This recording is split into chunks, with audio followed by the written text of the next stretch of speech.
There was a time when Citroens, like the people who made them, were wacky and way out. The French loved them, but the rest of the world wasn't terribly struck. Some say it's a shame they've lost their celebrated Gallic panache, but change they have, because mainstream sells and eccentricity doesn't. Which is why Citroen have spent a whopping £450 million to make their new Saxo Supermini as orthodox as a Catholic curate.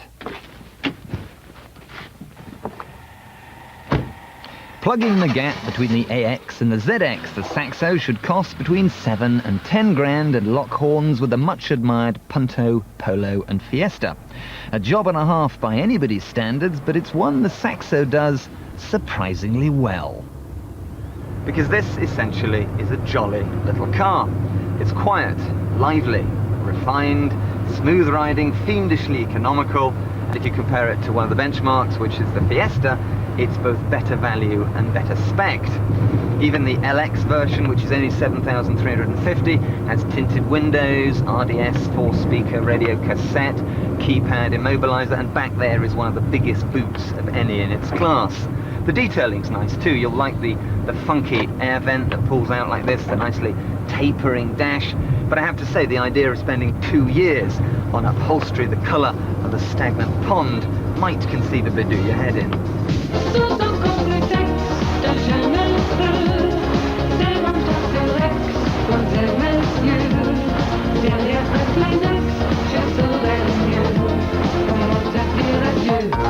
For a tiny car, the Saxo is big on refinement. Even the weenie 1.1 is game and brisk, spinning sweetly to a top whack of just under the ton. Gear change and clutch are smooth and light, and on the move the steering feels fluid and accurate. This is a car that'll flatter duffer drivers everywhere and will be a big hit with the driving schools. Mind you, I'd insist on power steering, a 350 quid extra cost option. But that said, the Saxo is loads more fun to drive than either the Corsa, Polo or Punto. So what's wrong with it?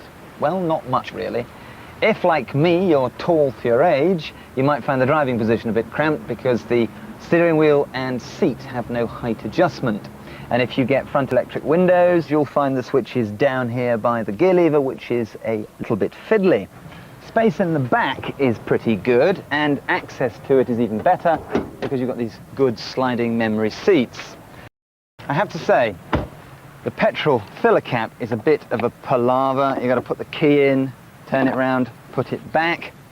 And while there is enough room in the back here for a small polo tournament, if you buy the LX, the entry-level model, you don't get a split rear seat. You have to pay £180 extra for one, which I think is a bit mean. On top of all that, it only has a 12-month warranty, and if I can get a 3-year warranty on my microwave, why can't I get one on my Saxo? My greatest gripe is the way the Saxo looks. It's unadventurous, dare I say it, plain. It looks too much like the Peugeot 106. In fact, far from looking like a new car, it looks like it's been around for at least a couple of years or so. I'm afraid this French fancy doesn't look anything like as fresh or bold as the Punto or Polo. Considerations of beauty apart though, Citroen have come up with a very decent Supermini. It's solid value, involving to drive, shouldn't depreciate much, and won't cost a lot to own. Later this year we'll see diesels, automatics and 5-door versions. Plus, in January, this. The VTS, a 130-mile-an-hour Banshee which is as quick as the legendary 205 1.9 GTI. But the Saxo most people will buy won't be a wild child. It won't cut the ice cubes at the wine bar, but it will be practical, useful, efficient and thrifty. The word I'm looking for here is sensible. And whether you reckon that's a good or a bad thing is down to you.